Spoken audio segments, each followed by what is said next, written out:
Hello all, welcome to Relishing Ladle. Biryani ಅಂದ್ರೆ quite special. ಇದು south ಏಷ್ಯನ್ನ authentic and popular dish. Mutton biryani ಅಂದ್ರೆ ಬರೋ ಫಸ್ಟ್ ಥಾಟೇ time consuming. But trust me, proper planning ಮತ್ತೆ proper preparations ಇದ್ರೆ 45 to 60 minutes ಅಲ್ಲಿ ಮಟನ್ ಬಿರಿಯಾನಿ ರೆಡಿ ಆಗುತ್ತೆ.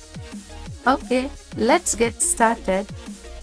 ಮಟನ್ ಬಿರಿಯಾನಿಗೆ ಫಸ್ಟು ಮ್ಯಾರಿನೇಷನ್ ಮಾಡಬೇಕಾಗುತ್ತೆ. ಅದಕ್ಕೆ ನಾನು 250 grams of mutton, 2 tablespoon of salt, half lemon juice ಹಾಕೊತಾ ಇದ್ದೀನಿ. ಇದಕ್ಕೆ 1 tablespoon ಜಿಂಜರ್ ಗಾರ್ಲಿಕ್ ಪೇಸ್ಟ್ ಹಾಕೊತಾ ಇದ್ದೀನಿ. 1 ಟಿಪ್ಸ್ ಶೇರ್ ಮಾಡ್ತಾ ಇದ್ದೀನಿ. ಅದು ಏನಂದ್ರೆ ಇದರಿಂದ ಮಟನ್ ಸಾಫ್ಟ್ ಅಂಡ್ ಜ್ಯೂಸಿ ಆಗಿರುತ್ತೆ. ಅದು ರಾ ಪಪಾಯ ಪೇಸ್ಟ್. ಪಪಾಯ ಪೇಸ್ಟ್ ಹಾಕೋದ್ರಿಂದ ಮಟನ್ ಸಾಫ್ಟ್ ಆಗಿರುತ್ತೆ ಮತ್ತೆ ಬೇಗ ಬೇಯುತ್ತೆ. ನೆಕ್ಸ್ಟ್ ಇದಕ್ಕೆ 1 ಟೀಸ್ಪೂನ್ ಅರಿಶಿನ, 2 ಟೇಬಲ್ ಹಚ್ ಖಾರದ ಪುಡಿ, 1 ಟೇಬಲ್ ಧನಿಯಾ ಪುಡಿ, 1 ಟೇಬಲ್ ಗರಂ ಮಸಾಲ ಹಾಕೊಂತಾ ಇದ್ದೀನಿ. ಇದಕ್ಕೆ ಸಣ್ಣದಾಗಿ ಹೆಚ್ಕೊಂಡಿರೋ ಕೊತ್ತಂಬರಿ ಮತ್ತೆ ಪುದೀನ ಹಾಕೊಂತಾ ಇದ್ದೀನಿ.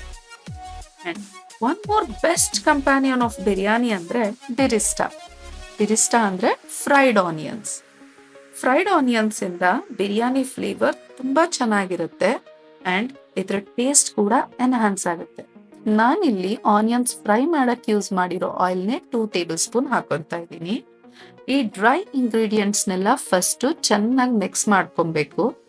ಮಿಕ್ಸ್ ಮಾಡ್ಕೊಂಡು ಇದಕ್ಕೆ ಹಾಫ್ ಕಪ್ ಮೊಸರು ಹಾಕೊಂಡು ಮತ್ತೆ ಚೆನ್ನಾಗಿ ಮಿಕ್ಸ್ ಮಾಡಿ ಮ್ಯಾರಿನೇಟ್ ಮಾಡ್ಬೇಕಾಗತ್ತೆ. ನಾನಿಲ್ಲಿ ಓವರ್ ನೈಟ್ ಮ್ಯಾರಿನೇಟ್ ಮಾಡ್ತಾ ಇದ್ದೀನಿ. ಬಿಕಾಸ್ ಮಟನ್ ಬಿರಿಯಾನಿಲಿ ಮ್ಯಾರಿನೇಷನ್ನೇ ಕ್ರೂಷಿಯಲ್ ಸ್ಟೆಪ್ ಆಗುತ್ತೆ.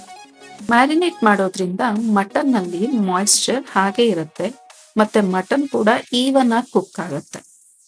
ಓವರ್ ನೈಟ್ ಮ್ಯಾರಿನೇಟ್ ಮಾಡೋದ್ರಿಂದ ನಮ್ ಟೈಮ್ ಕೂಡ ಸೇವ್ ಆಗುತ್ತೆ.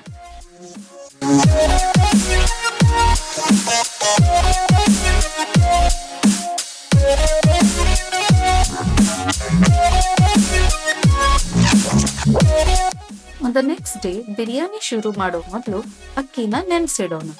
Biryani and basmati rice perfect combination. ನಾನಿಲ್ಲಿ ಬಾಸ್ಮತಿ ರೈಸ್ ಒಂದು 250 grams ಅಷ್ಟು, ಅರೌಂಡ್ 1 ಗ್ಲಾಸ್ ಅಷ್ಟು ತೊಳೆದಿಟ್ಕೊಂಡಿದ್ದೀನಿ. ಬಿರಿಯಾನಿಗೆ ಪರ್ಫೆಕ್ಟ್ ಮೆಜರ್ಮೆಂಟ್ ಅಂದ್ರೆ ಮಟನ್ ಎಷ್ಟು ತಗೊಂಡಿರ್ತೀವೋ ಅಷ್ಟೇ ಪ್ರಪೋರ್ಷನ್ ರೈಸ್ ತಗೋಬೇಕಾಗುತ್ತೆ. But still your comfort matters. ರೈಸ್ನ ಎಕ್ಸ್ಟ್ರಾನು ತಗೋಬಹುದು. ಆನ್ ದ ಅದರ್ ಸೈಡ್ ಮಟನ್ನ ಬೇಯಿಸ್ಕೊಳ್ಳೋಣ. ಕುಕ್ಕರ್ಗೆ 4 tablespoon ಅಷ್ಟು ಆಯಿಲ್ ಹಾಕ್ತಾ ಇದ್ದೀನಿ. ನಾನು ಆನಿಯನ್ ಫ್ರೈ ಮಾಡಕ್ ಯೂಸ್ ಮಾಡಿರೋ ಆಯಿಲ್ನೇ ಹಾಕೊಂತಾ ಇದ್ದೀನಿ ಬಿಕಾಸ್ ಆಫ್ ದ ಫ್ಲೇವರ್. ಇದಕ್ಕೆ ಓವರ್ ನೈಟ್ ಮ್ಯಾರಿನೇಟ್ ಆಗಿರೋ ಮಟನ್ನ ಹಾಕೊಂತಾ ಇದ್ದೀನಿ. ಮಟನ್ಗೆ ಪಪ್ಪಾಯ ಪೇಸ್ಟ್ ಹಾಕಿರೋದ್ರಿಂದ ತುಂಬಾ ಸಾಫ್ಟ್ ಆಗಿ ಜ್ಯೂಸಿಯಾಗಿ ಬರುತ್ತೆ ಅಂಡ್ ಬಿರಿಸ್ಟಾ ಅಂದ್ರೆ ಫ್ರೈಡ್ ಆನಿಯನ್ಸ್ ಹಾಕಿರೋದ್ರಿಂದ ಫ್ಲೇವರ್ ಕೂಡ ಎನ್ಹಾನ್ಸ್ ಆಗಿರುತ್ತೆ. ಬಿರಿಸ್ಟಾ ಕಂಪ್ಲೀಟ್ ರೆಸಿಪಿ ನಾನು ಡಿಸ್ಕ್ರಿಪ್ಷನ್ ಅಲ್ಲಿ ಶೇರ್ ಮಾಡಿದ್ದೀನಿ, ಪ್ಲೀಸ್ ವಾಚ್ ಮಾಡಿ. ಇಲ್ಲಿ ನಾನು ಒನ್ ಮೋರ್ ಟಿಪ್ ಶೇರ್ ಮಾಡ್ತಾ ಇದ್ದೀನಿ. ಏನಂದ್ರೆ ಮಟನ್ಗೆ ಈಗ ಬೇಯೋಕೆ ಹಾಟ್ ವಾಟರ್ ಹಾಕ್ಬೇಕು. ಹಾಟ್ ವಾಟರ್ ಹಾಕೋದ್ರಿಂದ ಮಟನ್ ರಬ್ಬರ್ ತರ ಆಗಲ್ಲ. ಕೆಲವೊಂದ್ಸರಿ ಮಟನ್ ನಲ್ಲಿ ಕೆಲವೊಂದು ಪೀಸಸ್ ರಬ್ಬರ್ ತರ ಆಗಿರುತ್ತೆ, ಹಾರ್ಡ್ ಆಗಿರುತ್ತೆ, ತಿನ್ನಕ್ಕಾಗಲ್ಲ. ಸೊ ಈ ಟಿಪ್ ನ ನೀವು ಯಾವಾಗ್ಲೂ ಫಾಲೋ ಮಾಡಿ. ನಾನು ಅರೌಂಡ್ 1 ಗ್ಲಾಸ್ ಅಂದ್ರೆ 250 ml ಅಷ್ಟು ವಾಟರ್ನ ಹಾಕೊಂತಾ ಇದ್ದೀನಿ, ಬಿಸಿ ನೀರು. ಇದರಿಂದ ಸಾಫ್ಟ್ ಅಂಡ್ ಜ್ಯೂಸಿ ಆಗಿರುತ್ತೆ ಮಟನ್. ಕುಕ್ಕರ್ ಲಿಡ್ ನ ಕ್ಲೋಸ್ ಮಾಡಿ ನಾನು ಅರೌಂಡ್ 4 to 5 ವಿಸಿಲ್ಸ್ ಬರೋ ತನಕ ಬೇಯಿಸ್ಕೊತಾ ಇದ್ದೀನಿ. ಕುಕ್ಕರ್ ವಿಸಿಲ್ ಕಂಪ್ಲೀಟ್ ಆಗಿ ಬಂದ ಮೇಲೆ ರೈಸ್ ಪ್ರಿಪೇರ್ ಮಾಡೋಕ್ಕೆ ಸ್ಟಾರ್ಟ್ ಮಾಡೋಣ. ರೈಸ್ ಪ್ರಿಪೇರ್ ಮಾಡೋಕ್ಕೆ ನಾನು ಒಂದು ಬೌಲ್ಗೆ 1 ಲೀಟರ್ ಅಷ್ಟು ನೀರು ಹಾಕೊಂಡಿದ್ದೀನಿ. ಇದಕ್ಕೆ 1 ಟೀಸ್ಪೂನ್ ಸಾಲ್ಟ್, 1 ಅನಾನಸು, 1 ಪಲಾವ್ ಎಲೆ, 1 ಹಸಿ ಮೆಣಸಿನಕಾಯಿ, 2 ಲವಂಗ, 2 ಏಲಕ್ಕಿ, 4 ಕಾಳು ಮೆಣಸು ಹಾಕೊಂತಾ ಇದ್ದೀನಿ. ಇದಕ್ಕೆ ಅರ್ಧ ನಿಂಬೆ ರಸ ಹಿಂಡ್ಕೋತಾ ಇದ್ದೀನಿ. ನೀರು ಕಂಪ್ಲೀಟ್ ಆಗಿ ಬಾಯ್ಲ್ ಆಗೋ ತರ ಬಿಡಬೇಕು. ಪ್ಲೇಟ್ ಕವರ್ ಮಾಡಿ ಬಿಟ್ಟಿದ್ದೀನಿ.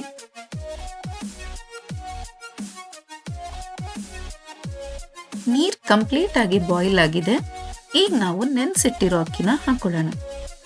ಅಕ್ಕಿ ನೆನ್ಸೋದ್ರಿಂದ ಅನ್ನ ಉದ್ರುದ್ರಾಗತ್ತೆ ಮತ್ತೆ ಫ್ಲೇವರ್ ಚೆನ್ನಾಗಿ ಅಬ್ಸರ್ವ್ ಮಾಡ್ಕೊಳ್ಳುತ್ತೆ. ಟೈಮ್ ಕೂಡ ಸೇವ್ ಆಗುತ್ತೆ. ಅರೌಂಡ್ 4 to 5 minutes ಮೀಡಿಯಂ ಫ್ಲೇಮ್ನಲ್ಲಿ ಅನ್ನ ಬೇಯಿಸ್ಕೊಂಡ್ರೆ ಸಾಕು. ಬಿರಿಯಾನಿಗೆ ನಾವು ರೈಸ್ನ ಕಂಪ್ಲೀಟ್ ಆಗಿ ಕುಕ್ ಮಾಡಲ್ಲ. ಲೇಯರಿಂಗ್ ಮಾಡಿದ್ಮೇಲೆ 20% ರೈಸ್ ಕುಕ್ ಆಗುತ್ತೆ. ನೀರೊಳಗೆ ಹಾಕಿರೋ ಮಸಾಲೆ ಪದಾರ್ಥಗಳನ್ನ ಹೊರಗೆ ತೆಗಿತಾ ಇದ್ದೀನಿ. It's completely optional. ಬೇಡ ಅಂದರೆ ಹಾಗೆ ಬಿಡ್ಬೋದು. It depends on your taste. Rice ಫಸ್ಟೇ ನೆನೆಸಿರೋದ್ರಿಂದ 4-5 ನಿಮಿಷದಲ್ಲಿ ಅನ್ನ ಕುಕ್ ಆಗುತ್ತೆ. ರೈಸ್ 80% ಬೆಂದರೆ ಸಾಕು. ಇಲ್ಲಿ ನೋಡಿ 80% ಕುಕ್ ಆಗಿದೆ. So it's perfect time to remove. Stove off ಮಾಡಿ ರೈಸ್ನ ಸ್ಟ್ರೈನರ್ಗೆ ತೆಗೆದಿಟ್ಕೋಬೇಕು. ಸೊ ರೈಸು ಲೇಯರಿಂಗ್ಗೆ ರೆಡಿ ಆಗುತ್ತೆ. ಈ ಕಡೆ ಕುಕ್ಕರ್ ಕಂಪ್ಲೀಟ್ ಆಗಿ ಕೂಲ್ ಆಗಿದೆ.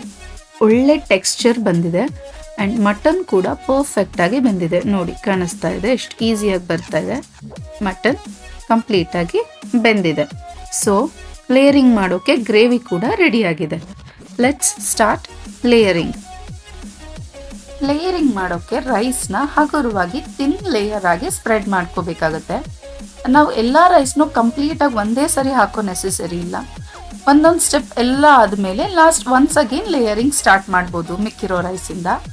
ಸೊ ನಾನೀಗ ಸಣ್ಣದಾಗಿ ಹೆಚ್ಚಿಟ್ಕೊಂಡಿರೋ ಕೊತ್ತಂಬರಿ ಸೊಪ್ಪು ಮತ್ತು ಪುದೀನ ಹಾಕ್ಕೊತಾ ಇದ್ದೀನಿ. ನೆಕ್ಸ್ಟ್ ಬಿರಿಸ್ಟಾ ಹಾಕೋತಾ ಇದ್ದೀನಿ. ಅದರಿಂದ ಒಳ್ಳೆ ಫ್ಲೇವರ್ ಕೊಡುತ್ತೆ ಕವರ್ ಮಾಡಿ ಕುಕ್ ಮಾಡುವಾಗ. ಅದಕ್ಕೆ ಒಂದೇ ಒಂದು ಚಿಟಿಕೆ ಗರಂ ಮಸಾಲ ಮತ್ತು ಒಂದು 5-6 ಟೇಬಲ್ ಸ್ಪೂನಷ್ಟು ಕೇಸರಿ ಹಾಲನ್ನ ಹಾಕೋತಾ ಇದ್ದೀನಿ. ಸ್ಯಾಫ್ರಾನ್ ಮಿಲ್ಕ್ ಹಾಕೋದ್ರಿಂದ ಬಿರಿಯಾನಿಲಿ ಒಳ್ಳೆ ಅರೋಮಾ ಮತ್ತು ಆ ರೈಸ್ಗೆ ಲಕ್ಸುರಿ ಆ್ಯಂಡ್ ರಾಯಲ್ ಕಲರ್ ಕೊಡುತ್ತೆ. ಸ್ಯಾಫ್ರಾನ್ ಮಿಲ್ಕ್ ಇದ್ದರೆ ಹಾಕೋಬೋದು, ಇಲ್ಲ ಅಂದರೆ ಈ ಸ್ಟೆಪ್ನ ಸ್ಕಿಪ್ ಮಾಡ್ಬೋದು. ರೈಸ್ ಎಷ್ಟಿರುತ್ತೋ ಅಷ್ಟು ಸರಿ ಲೇಯರಿಂಗ್ನ ರಿಪೀಟ್ ಮಾಡಿ ಲಾಸ್ಟಲ್ಲಿ ಒಂದೇ 1 ಟೀ ಸ್ಪೂನಷ್ಟು ತುಪ್ಪ ಹಾಕೋಬೇಕಾಗತ್ತೆ. ಲೇಯರಿಂಗ್ ಆದಮೇಲೆ ಒಂದು ತವಾ ಮೇಲೆ ಕುಕ್ಕರ್ನ ಇಟ್ಟು ಪ್ಲೇಟ್ ಕವರ್ ಮಾಡಿ ಯಾವುದಾದ್ರೂ ಒಂದು ಹೆವಿ ಆಬ್ಜೆಕ್ಟ್ ಇಟ್ಟು ಲೋ ಟು ಮೀಡಿಯಂ ಫ್ಲೇಮ್ನಲ್ಲಿ 15 ಮಿನಿಟ್ಸ್ ಕುಕ್ ಮಾಡಬೇಕಾಗುತ್ತೆ. ಇಲ್ಲಿ ಇನ್ನೊಂದು ಟಿಪ್ ಏನಂದ್ರೆ, ಫ್ಲೇಮ್ ಆಫ್ ಮಾಡಿದ ತಕ್ಷಣ ಒಂದು 10 ನಿಮಿಷ ಕುಕ್ಕರ್ನ ಓಪನ್ ಮಾಡದೆ ಹಾಗೆ ಬಿಡಿ. ಇದು ಫ್ಲೇವರ್ ಡಿಸ್ಟ್ರಿಬ್ಯೂಷನ್ಗೆ ಹೆಲ್ಪ್ ಮಾಡುತ್ತೆ. ಇದರಿಂದ ಬಿರಿಯಾನಿ ಪರ್ಫೆಕ್ಟ್ ಆಗಿ ಕುಕ್ ಆಗುತ್ತೆ. ಇಲ್ಲಿ 55 ನಿಮಿಷದಲ್ಲಿ ಮಟನ್ ಬಿರಿಯಾನಿ ರೆಡಿ ಆಗಿದೆ. ಎಲ್ಲ ಅಡುಗೆನೂ ಯುನೀಕ್ ಅಂಡ್ ಸ್ಪೆಷಲ್ ಆಗಿರುತ್ತೆ. ಆದರೆ ಕೆಲವೊಂದು ಸಣ್ಣ ಸಣ್ಣ ಚೇಂಜಸ್ ಅಂಡ್ ಟಿಪ್ಸ್ ಇಂದ ಟೇಸ್ಟ್ ಕೂಡ ಅಲ್ಟಿಮೇಟ್ ಆಗಿ ಬರುತ್ತೆ. ಸೊ ಇದೇ ತರ ಹೆಚ್ಚು ಟಿಪ್ಸ್ ಅಂಡ್ ರೆಸಿಪೀಸ್ಗೆ ನನ್ನ ಚಾನೆಲ್ನ ಸಬ್ಸ್ಕ್ರೈಬ್ ಮಾಡಿ. ನಿಮ್ಮ ಕಡೆಯಿಂದ ಏನೇ ಸಜೆಷನ್ಸ್ ಇದ್ರೂ ಕಮೆಂಟ್ ಮಾಡಿ ತಿಳಿಸಿ. Thanks for watching.